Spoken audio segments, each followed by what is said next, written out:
నిన్న షార్ అంతరిక్ష కేంద్రం నుంచి భారతదేశం మరో గొప్ప విజయాన్ని సొంతం చేసుకుంది.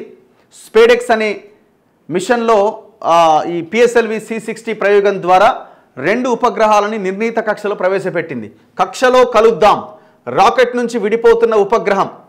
స్పేస్ డాకింగ్ మిషన్లో తొలి ఘట్టం విజయవంతం.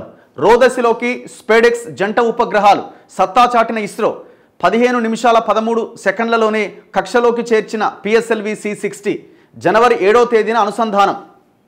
ఇస్రో చైర్మన్ సోమనాథ్ డాకింగ్ దశ కూడా పక్కాగా పూర్తయితే ఇప్పటికే ఆ సామర్థ్యం ఉన్న అమెరికా, రష్యా, చైనా సరసన భారత్ చేరబోతున్నది. సో ఇస్రో చైర్మన్ ఏమంటున్నారంటే ఈ విజయం దేశానికి నూతన సంవత్సర కానుక.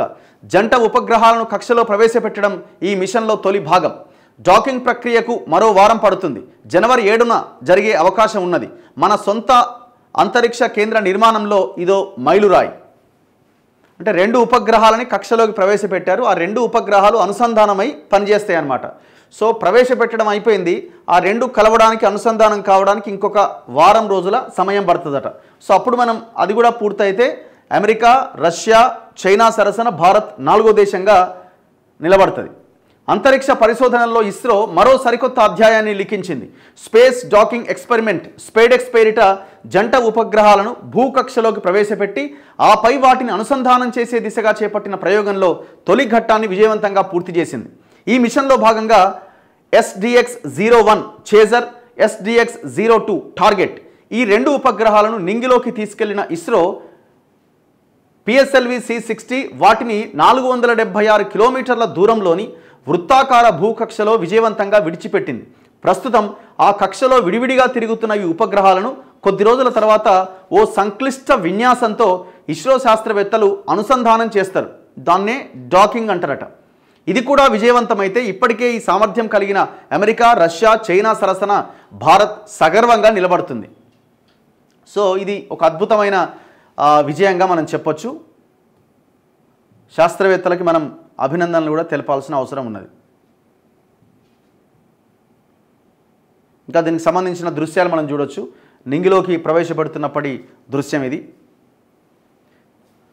అసలు దీనివల్ల ప్రయోజనం ఏంటి అంటే అంతరిక్షంలోకి వ్యోమగాములను పంపే లక్ష్యంతో భారత్ గగన్యాన్ ప్రయోగాన్ని ప్రాజెక్ట్ని చేపట్టింది. చంద్రుడి ఉపరితలం నుంచి నమూనాలు సేకరించి వాటిని భూమి మీదకు తీసుకొచ్చేందుకు ప్రయత్నాలు చేస్తోంది. అలాగే 2035 నాటికి సొంతంగా అంతరిక్ష కేంద్రాన్ని నిర్మించే దిశగా ముందుకు సాగుతోంది. అయితే అంతరిక్ష కేంద్రం నిర్మాణానికి అవసరమైన వాటిని ఒకేసారి రాకెట్లో తరలించడం కుదరదు. కాబట్టి వాటిని విడతల వారీగా కక్షలోకి చేర్చి వాటిని ఈ డాకింగ్ ద్వారా అనుసంధానం చేయాల్సి ఉంటుంది. అంతర్జాతీయ అంతరిక్ష కేంద్రాన్ని ఇలాగే ఏర్పాటు చేశారు. స్పేస్ స్టేషన్లకు వ్యోమగాములను, వస్తువులను తీసుకెళ్లే వ్యోమ నౌకలను సైతం ఈ డాకింగ్ ద్వారానే అనుసంధానం చేస్తారు. అలాగే కక్షలోకి ఉపగ్రహాలకు మరమ్మతులు చేపట్టాలి అన్నా, ఇంధనం నింపాలి అన్నా, వాటిని ఆధునికీకరించాలన్నా డాకింగ్ వ్యవస్థ ఉపయోగపడుతుంది. కాబట్టి ఇస్రో చేపట్టబోయే గగన్యాన్, మూన్ మిషన్లతో పాటు స్పేస్ స్టేషన్ నిర్మాణం కావచ్చు, నిర్వహణలో కావచ్చు, ఈ ప్రక్రియ చాలా కీలకమట. సో ఈ ప్రక్రియ ఇది లేకుండా సాధ్యం కాదనమాట. లక్ష్యం పూర్తి కాగానే అన్డాకింగ్ చేస్తారట.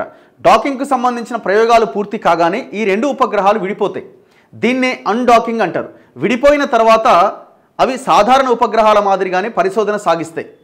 SDX-01లోని హై రెజల్యూషన్ కెమెరా భూ పరిశీలనకు ఉపయోగపడుతుంది. SDX-02లోని మినియేచర్ మల్టీ స్పెక్ట్రల్ పరికరం సహజ వనరుల పర్యవేక్షణ, పచ్చదనం పైన అధ్యయనం చేస్తుంది. రేడియేషన్ మానిటర్ పేలోడ్ అంతరిక్షంలో ఎదురయ్యే రేడియో ధార్మికతను కొలుస్తుంది. అయితే ఈ ఉపగ్రహాల జీవితకాలం 2 సంవత్సరాలు మాత్రమే. కాబట్టి భవిష్యత్తులో ఈ 2 ఉపగ్రహాలను మరోసారి అనుసంధానించడానికి ఇస్రో ప్రయత్నించే అవకాశం కూడా ఉంటుందట. సో ఇట్లా ఈ అద్భుతమైన ప్రయోగం నిన్న జరిగింది.